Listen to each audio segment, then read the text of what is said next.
continuación vamos a abordar la unidad didáctica correspondiente a transistores FET, MOSFET e IGBT, abordando en un primer momento los transistores FET. Los transistores FET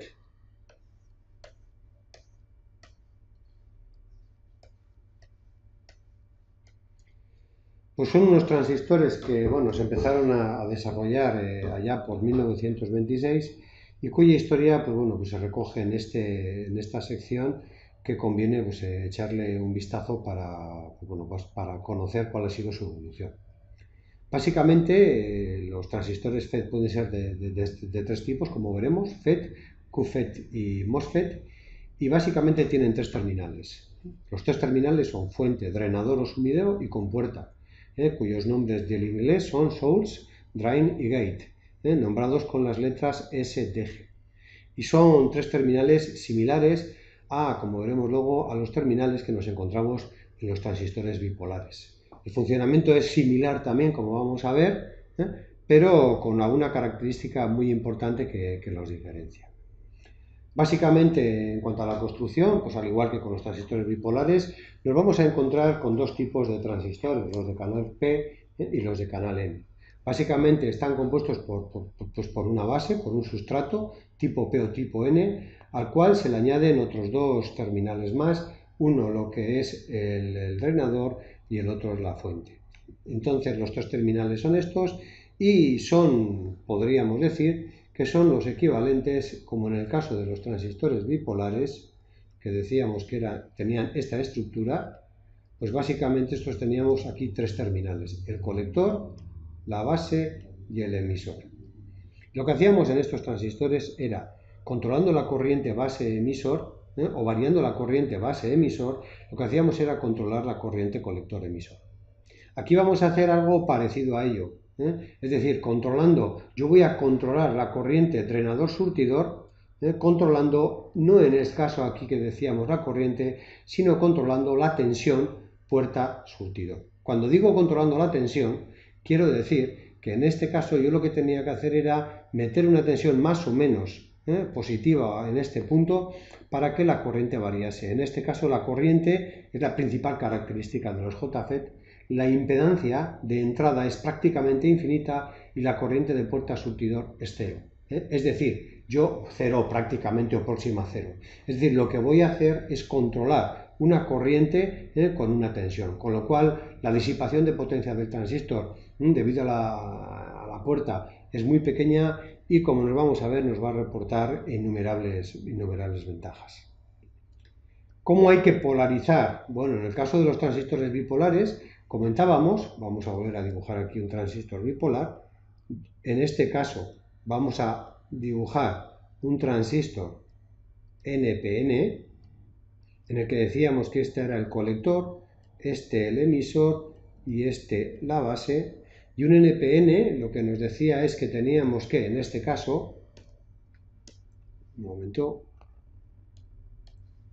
este era el colector, este la base, el emisor, y este era un NPN. Es decir, este era un NPN. Aquí lo que nos exigía es que teníamos que polarizar la unión colector-emisor en sentido directo, es decir, con tensión positiva, y sobre todo la unión base-emisor en sentido directo. ¿Para qué? Para que circulase una corriente por aquí y esta corriente controlase la corriente colector-emisor. En el caso de los transistores FET vamos a encontrarnos también, como decíamos anteriormente, con dos tipos de alimentaciones. Una, la VDD, que va a ser la que me va a alimentar la unión drenador-surtidor, y que tiene que ser una tensión, en el caso de los de cristal, de los de tipo N, tiene que ser una tensión positiva, y voy a tener que tener una tensión puerta-surtidor. Esta tensión puerta-surtidor hay que polarizarla inversamente, tal y como indicamos aquí. Esta unión PN ha de polarizarse inversamente. En función de esta tensión, como hemos dicho, yo lo que voy a hacer es controlar esta corriente. A pesar de que aquí veamos que es una IG, como vamos a ver luego, esta intensidad de puerta es prácticamente nula. El efecto neto de la polarización es la creación entre drenador y fuente de una corriente de drenaje ID, la cual circula a lo largo del canal. Y como hemos comentado, esta corriente ID va a depender no de la corriente, sino de la tensión, en este caso VGS. tenemos aquí diferentes parámetros que conviene echarle un vistazo. En resumen, tenemos que decir que un transistor FET va a ser prácticamente igual a un transistor bipolar, con la diferencia de que en lugar de trabajar con intensidades de base emisor, vamos a trabajar con tensiones de puerta surtidor. En este caso la tensión tenía que ser positiva, la polarización positiva, para que circulase una corriente. En este caso la polarización va a ser negativa, va a ser inversa, precisamente para que no circule una corriente. Amplificadores de señal, de baja señal, con transistores de efecto de campo. Bueno, pues hay que tener en cuenta, otra vez repetimos, que los bipolares funcionaban controlados por corriente. Sin embargo, los transistores FET lo que me produce es que una pequeña variación del voltaje aplicado entre el terminal de control llamado puerta y el surtidor, lo que nos produce, y la fuente, lo que nos produce es una variación de corriente entre drenador surtidor. Diferentes tipos de transistores FET. Bueno, pues aquí nos vamos a encontrar, básicamente los FET son estos, y nos vamos a encontrar de dos tipos, que los iremos viendo, los JFET y los MOSFET. Los JFET los podemos encontrar de canal N y canal P, y los MOSFET de diferentes también tipos, que iremos viendo a continuación. Semejanzas y diferencias. Aquí tenemos tres semejanzas y diferencias, pero la más importante, como lo hemos comentado repetidamente, es que a través de la compuerta solo circula una corriente muy débil, lo cual implica una impedancia de entrada muy alta y casi infinita. Esta es la principal ventaja de los JFET. Ello ha contribuido a la generación de toda una familia de circuitos integrados con un consumo muy bajo, con una disipación de potencia muy bajo, lo cual ha provocado unos niveles de integración muy altos. Características de entrada, es decir, las curvas características de los transistores FET son similares a las curvas características de los transistores bipolares, como podemos ver aquí.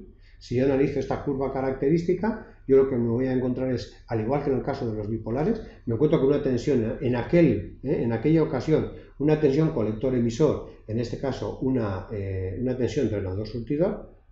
Me voy a encontrar, en aquel caso, una corriente de colector, aquí me voy a encontrar con una corriente de drenador, y luego me encuentro con las curvas, que van a ser las encargadas de controlar el punto de funcionamiento, es decir, la intensidad y la tensión del transistor. Como podemos ver aquí, yo lo que hago es tener unas curvas en las que normalmente vamos a trabajar en esta zona que tenemos aquí, del 0 para abajo, es decir, con 0 voltios, con una curva, con una tensión de 0 voltios de GS, una tensión 0 voltios de GS, yo me voy a encontrar, voy a trabajar que con tensiones de 0 va a ser normalmente con la máxima corriente que voy a poder circular. A medida que yo voy haciendo la tensión cada vez más negativa, lo que voy haciendo es cortar el flujo de intensidad que circula por el drenador.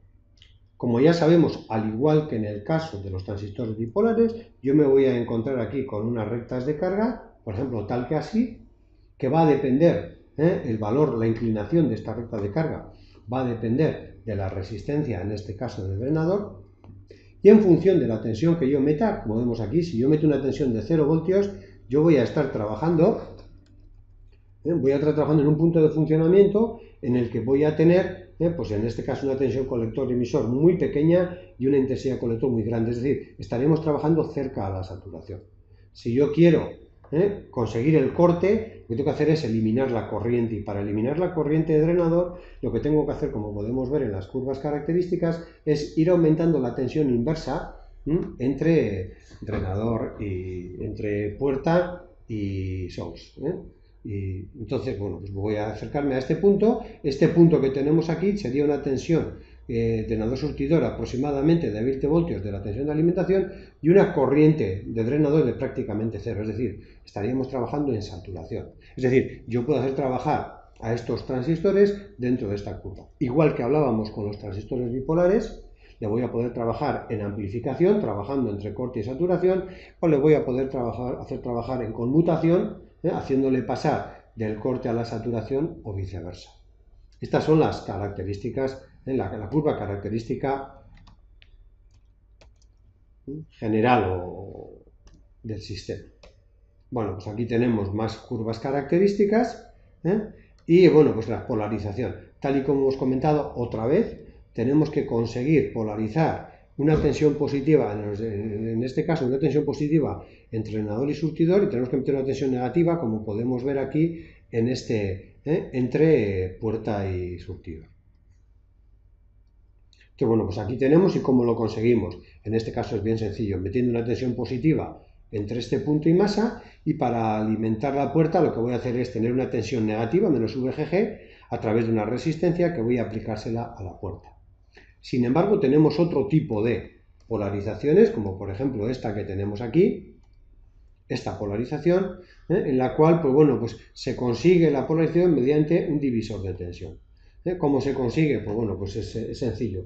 Aquí hay que hacer un pequeño análisis. Es sencillo, yo tengo un divisor de tensión R1, R2, esta tensión, como hemos indicado, va a ser positiva, con lo cual va a querer decir que yo en este punto voy a tener una tensión positiva. Una tensión positiva que va a depender del valor de R1 y de R2. Es un circuito serie, tenemos que por aquí en cuenta que la corriente por este punto es cero o prácticamente cero, y aquí voy a tener una caída de tensión que es positiva.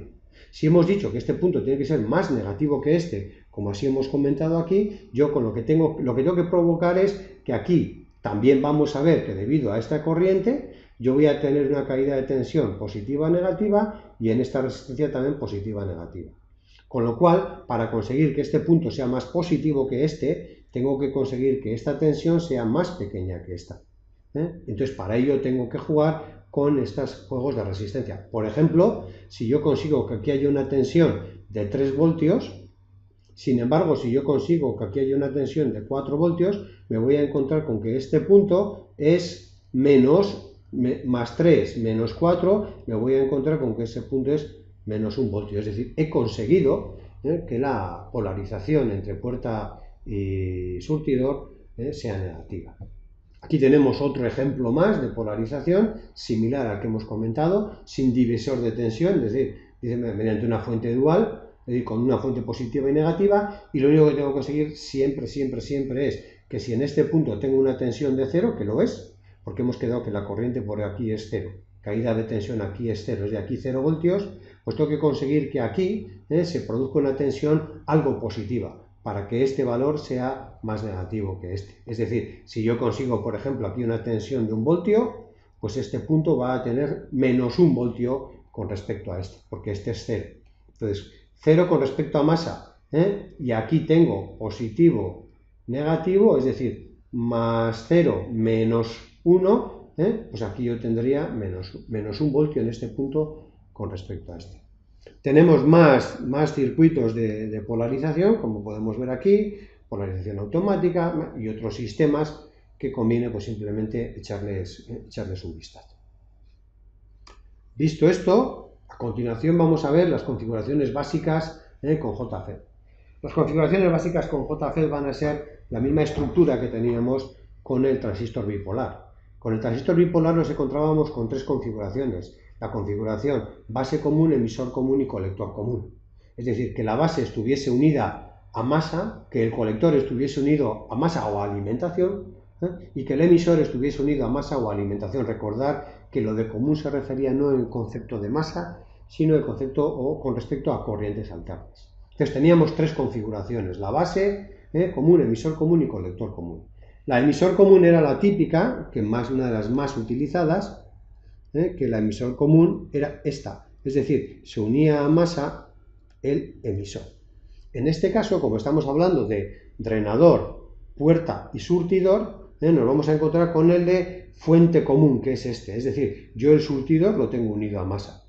Tengo esta configuración, lo que antes era el colector, es decir, ahora el drenador, a través de una resistencia a la alimentación, y meto la señal de entrada, lo que antes era a través de la base, ahora lo meto a través de la fuente. Esta otra configuración era el equivalente a la base común, es decir, en aquel caso en el que yo tenía la base unida a masa. Entonces, en este caso lo que tengo es unida a masa el drenador. Entrada es por el drenador, la puerta. Entrada es por surtidor y salida a través de una resistencia a la alimentación, a la salida. Y la última configuración que decíamos en los bipolares era colector común, es decir, que yo tenía unido el colector a la alimentación y lo que hacía era unir el emisor a masa, pero a través de una resistencia, y sacar la salida en paralelo con dicha resistencia. Esa misma configuración yo la tengo en transistores FET, uniendo a la alimentación el drenador, el surtidor a través de la resistencia de carga a masa y la entrada por la puerta. Características funcionamiento es básicamente el mismo, siempre haciendo la salvedad de que en este caso las corrientes de entrada son prácticamente nulas, son prácticamente cero. Amplificador JFET con transistores FET, pues bueno, pues si en un amplificador típico con transistores bipolares era este que tenemos aquí, en un montaje emisor común, es decir, el emisor para alterna está unido a masa a través de este condensador, en el cual yo metía aquí la señal de entrada y obteníamos aquí la señal de salida, como hemos visto cuando hemos analizado el tema de transistores bipolares, un circuito típico con transistores FET, amplificadores este que tenemos aquí. En este caso es el caso de un surtidor a masa, es decir, a través de la alimentación, surtidor fuente a masa. A través de la alimentación, a través de un condensador, lo uno a masa. De forma que la entrada de señales por la puerta, el drenador a través de la resistencia no de carga, que puede que sí, sino resistencia de drenador a la alimentación, y lo que voy a hacer es introducir aquí una señal alterna y obtener aquí dicha señal alterna amplificada. Siempre teniendo en cuenta que la impedancia de entrada en este caso es la del transistor propiamente dicho, es prácticamente infinito. En este caso sería esta resistencia que tendría que tener un valor muy elevado para que la corriente de entrada sea prácticamente nula. Si analizamos circuitos básicos típicos con otro tipo de configuraciones, esta es la configuración drenador común que se llamaría, y bueno, pues estos son otros tipos de amplificadores. Incluso aquí tenemos otro tipo más de amplificador. Lo que vamos a hacer a continuación va a ser montar la práctica. Para montar la práctica, el circuito que vamos a montar es este que tenemos aquí. Vamos a utilizar multisim y vamos a hacer un montaje típico, en este caso, que sería surtidor a masa, es decir, a través de un condensador unido a masa. A través de este elemento, a través de esta resistencia, variando esta resistencia, voy a variar, como la corriente por aquí tengo una corriente, voy a variar la caída de tensión aquí y voy a variar la tensión en el drenador surtidor. Como hemos comentado antes, esta resistencia es de un valor muy elevado para que la corriente que yo pido a este circuito sea prácticamente nula. Bueno, vamos a montar este circuito, además vamos a colocar un punto de medida aquí para comprobar la corriente de entrada y otro aquí para comprobar la corriente de salida. Vamos a montar esto en multisim. Entonces, el circuito a montar es este que tenemos aquí. Este circuito en el que, como he dicho, hemos colocado un punto de medida, en este punto aquí para medir la corriente de entrada al transistor, y vamos a colocar otro punto de medida aquí para medir la corriente de salida del transistor. Si yo doy marcha a esto, comprobando o variando esta resistencia, voy a ver cómo varía la tensión. No en este punto, vamos a ver cómo varía la tensión en este punto, y veríamos, si colocásemos un voltímetro, cómo varía la tensión puerta surtidor y automáticamente cómo varía el punto de funcionamiento, cómo varía la tensión continua en este punto, en esta prueba que hemos puesto aquí, y lo vamos a comprobar.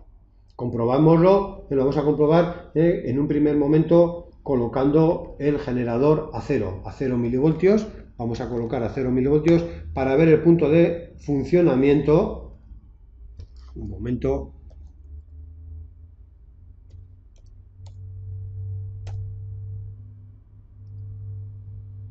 Bueno, ya está.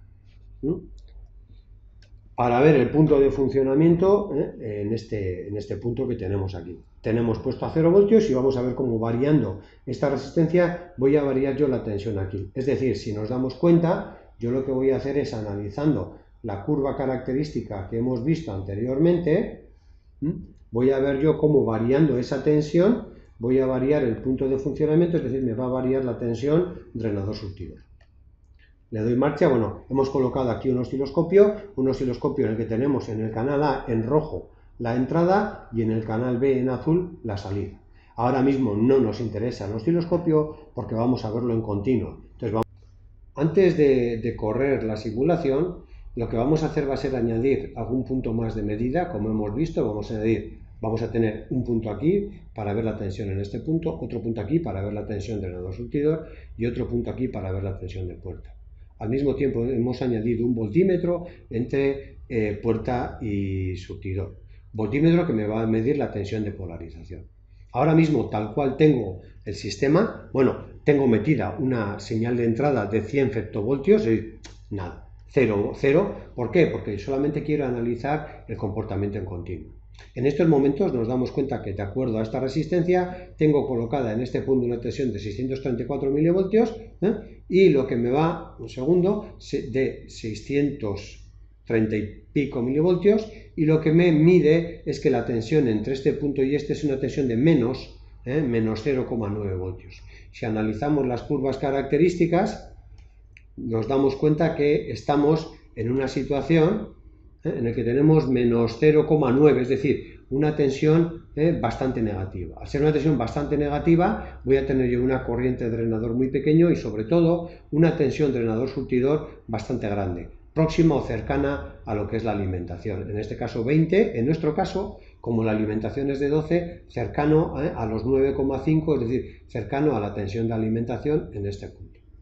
Si yo varío esta resistencia, que ahora mismo está a 0%, es decir, este punto está abajo del todo, es decir, máxima resistencia, es decir, aquí máxima tensión, con lo que me voy a encontrar es que si ahora la varío, lo que voy a hacer es haciéndola cada vez más pequeña. Al hacerla cada vez más pequeña voy a bajar la tensión en este punto, con lo cual voy a provocar que la tensión drenador-surtidor sea cada vez menos negativa, o sea, más positiva, es decir, me desplace hacia la zona superior de las curvas, provocando ello que la tensión drenador-surtidor sea cada vez más pequeña y tienda cada vez más al corte, es decir, disminuyendo o a la saturación, disminuyendo la tensión drenador-surtidor y aumentando la corriente de drenador. Vamos a comprobar que es verdad. Voy en pulsaciones sucesivas de la tecla A, ahora tengo a un 5%, tengo 733, 718, 706, 700, 600 milivoltios. Al 50% tengo 560 milivoltios, con lo cual lo que he hecho es, 560 milivoltios es venir hacia esta zona, es decir, disminuir la tensión drenador-surtidor. Si lo compruebo, ahora estamos trabajando en los 8,2 con respecto a los 9 voltios que teníamos antes. Si yo sigo accionando este valor, veo que va bajando esta tensión, es decir, un segundo, va bajando esta tensión, es decir, que esta tensión de aquí se hace cada vez menos negativa, 527, 588, cada vez es menos negativa, cada vez es menos negativa, con lo cual va disminuyendo la tensión drenador-surtidor, que vemos que ya va en 7. Vamos a seguir y vamos a ir hasta llegar al 100% y nos encontramos con que la tensión es de 5,63, es decir, he pasado de prácticamente este punto de funcionamiento a este otro que tenemos aquí. Sin más, ello me va a provocar unas distorsiones, al igual que me ocurría en los transistores bipolares, pues bueno, unas distorsiones. Para hacerle trabajar en la zona de amplificación, lo que nos interesaría es colocar en un punto de funcionamiento que estuviese en la mitad de la alimentación. En nuestro caso, un punto de funcionamiento que fuese del orden de 6 voltios. Vamos a hacerlo, vamos a hacer que esto trabaje en el orden de 6 voltios. Ya estaría trabajando en el punto medio. A partir de ahora, lo que tengo que hacer es ver el comportamiento en alterna. Para ver el comportamiento en alterna, lo que voy a hacer es abrir el osciloscopio y aquí, en lugar de meter femtovoltios, lo que voy a hacer es 100 milivoltios pico a pico. Por si acaso lo paro, lo vuelvo a poner en marcha y esta es la señal que tenemos. Una señal que la tenemos aquí, en la que vemos que esta señal es alterna, vemos que la respuesta en alterna. En el caso de la entrada, que era el canal rojo, que tiene dos cuadros, el canal rojo que tiene dos cuadros a 100 milivoltios son 200 milivoltios pico a pico, justo. Hemos puesto 100 milivoltios de pico, 200 pico a pico. Sin embargo, la salida, que lo mido con el canal B, con este que tenemos aquí, en este caso la salida, vamos a darle pausa para que se vea mejor, la salida tiene 1, 2, 3 cuadros, pero por 200 milivoltios, 600 milivoltios pico a pico. Es decir, tenemos una ganancia de 600 entre 200, una ganancia de 3. Si yo analizo la componente continua, si le meto DC, no AC, si yo no filtro la componente con la continua, dejando solo la alterna y meto la continua, Como vemos aquí, se nos ha ido demasiado arriba el canal y lo que tengo que hacer es bajarlo, moviendo la escala. Entonces lo vemos aquí. Entonces vemos que en este caso tenemos dos cuadros, el 0 lo tenemos aquí, vamos a colocarlo aquí, el 0 lo tenemos aquí. Si coloco aquí de componente continua tengo un cuadro y medio por 5, pues del orden de 7 voltios, y luego tengo la componente alterna.